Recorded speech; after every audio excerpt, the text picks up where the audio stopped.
If you have a piece of crack cocaine no bigger than this quarter that I'm holding in my hand, 1/4 of $1, we passed a law through the leadership of Senator Thurmond and myself and others, a law that says if you're caught with that, you go to jail for 5 years.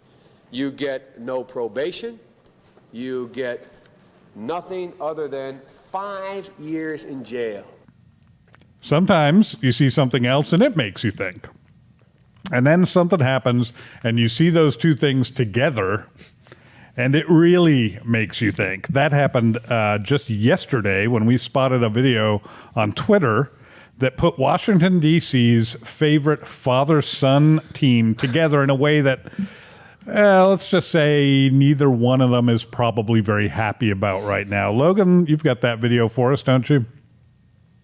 If you have a piece of crack cocaine no bigger than this quarter that I'm holding in my hand, 1/4 of $1, we passed a law through the leadership of Senator Thurmond and myself and others, a law that says if you're caught with that, you go to jail for 5 years.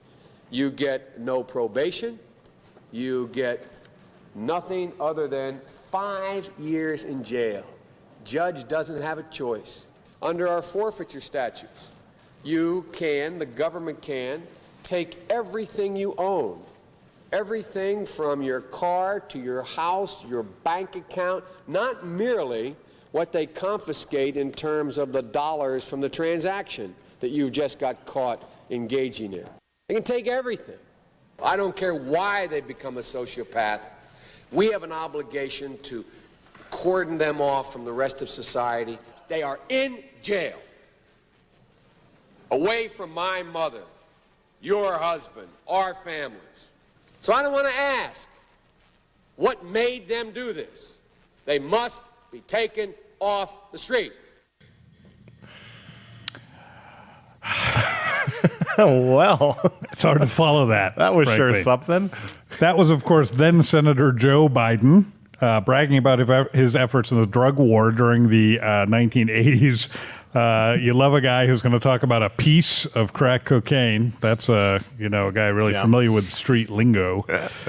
Biden, of course, spearheaded 1984's Comprehensive Control Act, which expanded federal drug penalties and civil asset forfeitures for drug busts, two things that we love around here, federal drug penalties and civil asset forfeiture rules, which, of course, means that the government can take your stuff with no trial, no guilty verdict.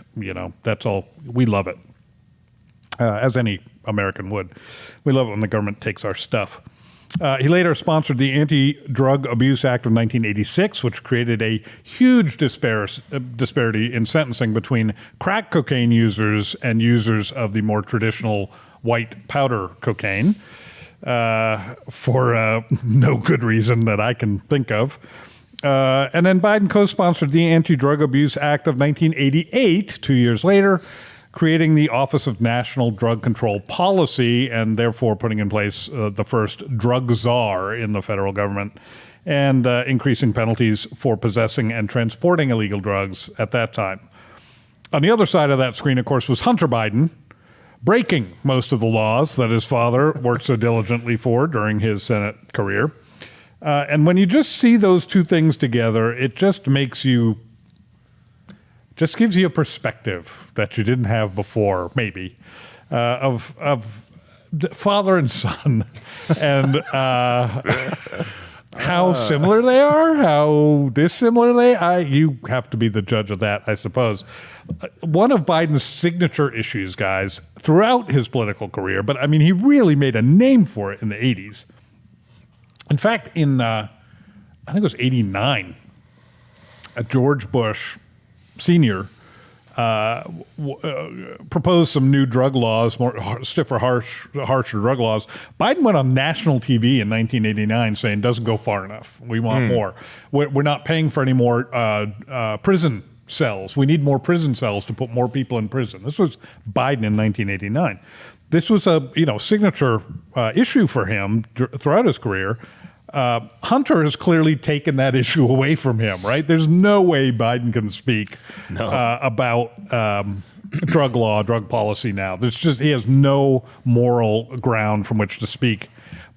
My question is, how much does that matter in 2021? How much of an issue are illegal drugs in 2021? How much do Biden's voters in particular care about that issue? I don't think Biden's voters care particularly about drugs for two reasons. One, the left has always pushed the recreational drug use as like, hey, this is totally fine. Don't worry about it. Just do it. Have fun. So there's that aspect. But also, I mean, if we look at it take a step back, a lot of illegal drugs, a lot of the fentanyl, that's the opioid crisis in America, a lot of that does come from our southern border. Mm-hmm. So for Biden to want to combat that would require border security, which we know the left is apparently allergic to. Probably not a winning topic for him. Yeah, good point. Michael, what do you think? Yeah, no, they're not going to care about any sort of drug-related issues, of course, because most of them are doing drugs, probably. But also just the fact that this is another example of Hunter Biden breaking all the rules, and Joe Biden obviously not acknowledging it or not making sure his son is held accountable. None of those people on the left, they've made it very clear that they don't want any Hunter Biden stories to gain any traction. So they don't care about How much do you think that matters? Like, how relevant should Hunter Biden be to Joe Biden's political career? Whataboutisms are played out. Sure. They're overused. But in this case, I think it's a good use of them to just think about, what if Donald Trump Jr. had videos like this going around? It would be a media frenzy. Coverage, It would be insane.